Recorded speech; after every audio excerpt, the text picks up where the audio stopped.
Jadi gini, baru beberapa waktu yang lalu ya, sekitar bulan Februari kalau nggak salah, tanggal 25 Februari. Ini juga saya nggak ngerti juga ini sama bursa efek kita ini. Mereka itu meluncurkan eh, mekanisme perdagangan yang disebut dengan Full Call Auction (FCA). Yang pada intinya adalah bid offernya kita nggak bisa lihat, ya, dan harga saham yang bersangkutan itu ditentukan oleh seberapa banyak orang yang pasang antrian offer atau antrian bid. Maksud saya begini, harga saham misalnya 1.000 ya saat ini. Tapi kemudian bid ada yang pasang offer itu di harga 900 dan itu gede, paling gede 10.000 lot misalnya. Di pasar dan tidak ada yang lebih gede dari itu. Maka harga sahamnya akan langsung jatuh, Pak. Dari harga 1.000 itu ke 900 gitu. Jadi mengurangi transparansi dan memperbesar kemungkinan harga saham bisa dimanipulasi.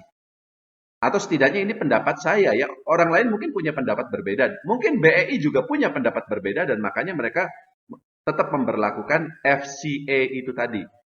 Tapi itulah yang saya alami, itulah yang saya lihat dan memang kenyataannya saham-saham kan jadi gini. Saham yang mekanismenya pakai FCA itu adalah yang memiliki kriteria dalam pemantauan khusus.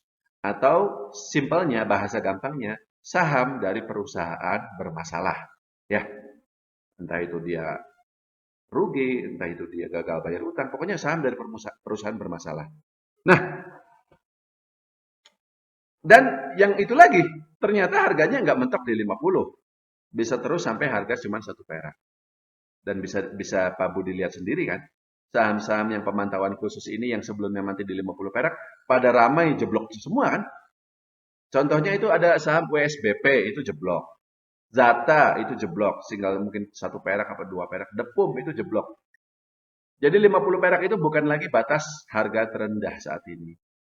Modern Land tetap di 50 karena dia tidak masuk kriteria pemantauan khusus. Tapi ya sayangnya dengan perusahaan sejak awal rugi dan dia masih rugi sampai sekarang, Pak.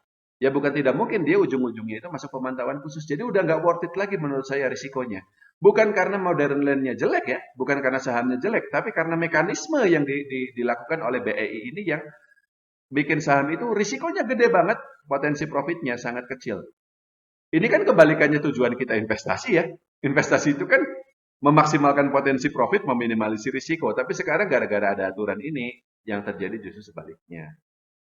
Jadi apa yang harus kita lakukan, Pak Budi dan juga teman-teman yang lain? Ya tadi yang saya sampaikan, Pak. Sekarang ini pilihan saham di bursa efek kita itu menjadi sangat sedikit karena kalau ada saham prospek ke depan jelek sedikit aja, itu pasti hampir pasti dia akan turun, meskipun kinerja dia masih bagus. Kedua, kalau ada saham-saham nggak liquid, apalagi saham-saham gocapan, ya sekarang dia bisa turun lebih dalam lagi sampai tinggal 1 perak seperti itu.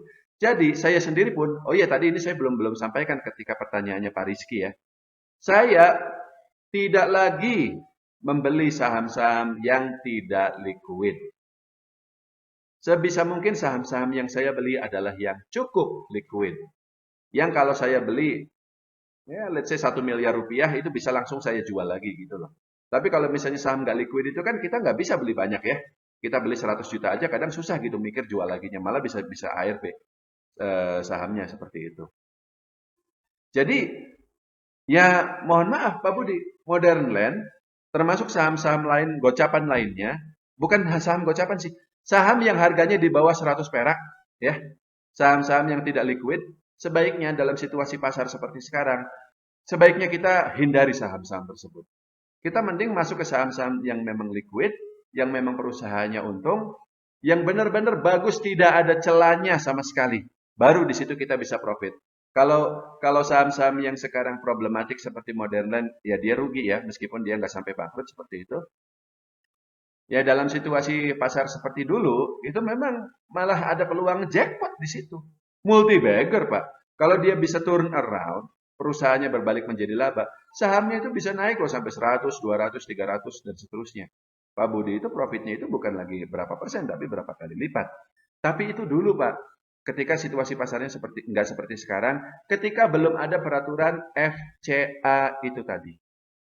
Dan betul, meskipun Modern Land tidak masuk pemantauan khusus, tapi dia berisiko tinggi untuk masuk pemantauan khusus. Karena dia perusahaannya sejak awal rugi.